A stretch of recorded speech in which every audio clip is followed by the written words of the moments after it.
ಕಲ್ಪತರು ನಾಡಿನ ಎಲ್ಲ ನಾಗರಿಕ ಬಂಧುಗಳಿಗೆ ನಮಸ್ಕಾರ ಹೇಳ್ತಾ, Kisha educational and charitable trust registered ಹಾಗೂ ಅಗ್ರಿಯಾನ ಟೂರಿಸಂ ಪ್ರೈವೇಟ್ ಲಿಮಿಟೆಡ್ ವತಿಯಿಂದ ಜ್ಞಾನಧಾರೆ ಕಾರ್ಯಕ್ರಮ, ಜನತೆಗೆ ಜ್ಞಾನ, ಸಮಾಜಕ್ಕೆ ಅರಿವು, ಈ ಒಂದು ತಿಂಗಳಿಗೊಂದು ಪುಸ್ತಕ ಪರಿಚಯ ಕಾರ್ಯಕ್ರಮದ ಈ ಸರಣಿಯಲ್ಲಿ ಸಂಚಿಕೆ ಮೂರು ಇದರಲ್ಲಿ ನಾನು ಶಿವಕುಮಾರ್ MD, ಪ್ರಾಂಶುಪಾಲರು, ಬಾಲಕರ ಸರ್ಕಾರಿ ಪದವಿ ಪೂರ್ವ ಕಾಲೇಜು, ಈ ತಿಂಗಳಿನಲ್ಲಿ ಸಂವಿಧಾನ ಓದು ಅನ್ನೋ ಕೃತಿಯ ಪರಿಚಯ ಮಾಡಿಕೊಡ್ತಾ ಇದ್ದೀನಿ.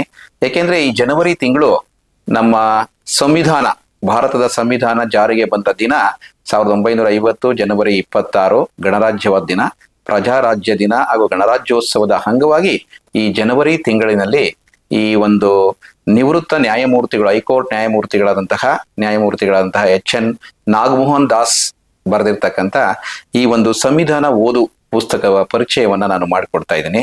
ಯಾಕೆಂದ್ರೆ ನ್ಯಾಯಮೂರ್ತಿ ನಾಗಮೋಹನ್ ದಾಸ್ ರವರು ಖ್ಯಾತ ವಕೀಲರಾಗಿ, ಹೈಕೋರ್ಟ್ನ ನ್ಯಾಯಾಧೀಶರಾಗಿ ಈ ಹಲವಾರು ಪುಸ್ತಕಗಳನ್ನ, ಕಾನೂನಿನ ಬಗ್ಗೆ ಬರೆಯುತ್ತಾ ಸಂವಿಧಾನ ಓದು ಕೃತಿಯನ್ನ ತುಂಬಾ ವಿಸ್ತಾರವಾಗಿ ಅವರು ಸಂಕ್ಷಿಪ್ತವಾಗಿ ಯುವ ಜನರಿಗೆ ಒಂದು ರೋಲ್ ಮಾಡಲ್ ಆಗುವ ರೀತಿನಲ್ಲಿ ಈ ಪುಸ್ತಕವನ್ನ ಬರೆದಿದ್ದಾರೆ.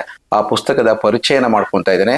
ಅವರು ನ್ಯಾಯಮೂರ್ತಿ ನಾಗಮೋಹನ್ ದಾಸ್ ರವರು ಈ ಸಂವಿಧಾನ ಓದು ಅಭಿಯಾನವನ್ನ ಇಡೀ ದೇಶಕ್ಕೆ ಮಾದರಿಯಾಗುವ ರೀತಿಯಲ್ಲಿ ಒಂದು ಆಂದೋಲನದ ರೀತಿಯಲ್ಲಿ ಈ ಕಾರ್ಯಕ್ರಮವನ್ನ ಮಾಡಿಕೊಟ್ಟಿದ್ದಾರೆ. ಈ ಸಂವಿಧಾನ ಓದು ಪುಸ್ತಕದ ಪರಿಚಯವನ್ನ ನಾನು ಇದೇ ತಿಂಗಳು 10ನೇ ತಾರೀಕು 2ನೇ ಶನಿವಾರ ನಾವು ಕಲ್ಪತರು ಗ್ರ್ಯಾಂಡ್ ಸಭಾಂಗಣದಲ್ಲಿ ಈ ಪುಸ್ತಕವನ್ನ ನಾವು ಪರಿಚಯ ಮಾಡಿಕೊಡ್ತಾ ಇದ್ದೀನಿ.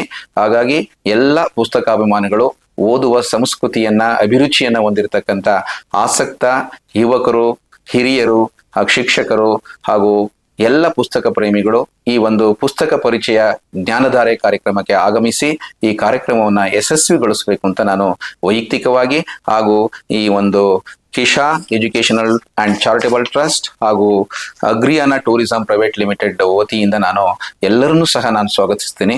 ಈ ರೀತಿ ಅದರಲ್ಲೂ ವಿಶೇಷವಾಗಿ ನಮ್ಮ ಯುವ ವಿದ್ಯಾರ್ಥಿಗಳು ಈ ಒಂದು ಪುಸ್ತಕ ಪರಿಚಯ ಕಾರ್ಯಕ್ರಮದಲ್ಲಿ ಭಾಗವಹಿಸಿ ನಮ್ಮ ಜ್ಞಾನಾರ್ಜನೆಯನ್ನು ಹೆಚ್ಚಿಸಿಕೊಳ್ಳುವ ಜೊತೆಯಲ್ಲಿ ಪ್ರತಿ ತಿಂಗಳು ಒಂದೊಂದು ಪುಸ್ತಕ ಪರಿಚಯ ಮಾಡಿಕೊಳ್ಳುವುದರ ಮೂಲಕ ಆ ಒಂದು ಜ್ಞಾನದ ವಿಸ್ತಾರವನ್ನ ನಾವು ಮಾಡ್ಕೋಬಹುದು ಅಂತ ಈ ಸಂದರ್ಭದಲ್ಲಿ ಹೇಳಲಿಕ್ಕೆ ಇಚ್ಛಿಸ್ತೇನೆ.